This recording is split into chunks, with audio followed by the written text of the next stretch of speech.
I would expect them, as these magnitude of organizations that they are, to have better collaboration amongst themselves, to share information, to have more transparency, to have some kind of collaborative joint assignment of their own to have to create manpower, local manpower. We believe, as an organization that that works for the environment, that if you have local manpower, they will also be more concerned about the environment, and this way, it's another way of bringing down the causes of accidents. So they need to be training local people on the Cyprus side and in Israel. They need to have better insurance. Insurance today does not cover the magnitude of damage that would happen in case there is an oil spill. If we take BP as an example, it was a 3-month-long oil spill. It's true, it's something very severe. But until today, they've paid over $11.5 billion. The companies working in our area do not have this kind of money, and they do not have this kind of insurance.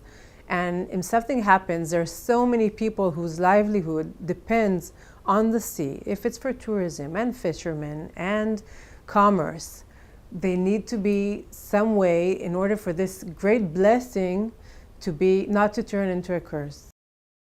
First of all, gas is, of course, very important, and we're blessing this opportunity for the entire region to have less use of oil. It's important on the environmental side, and it's important also in the geophysical issue. That said, of course, in an area blessed with so much sun, we need to also not forget to focus on the sun as a source of energy.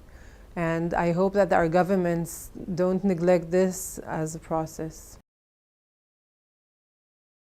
Well, we've all seen what happened in the Macondo, the BP oil spill.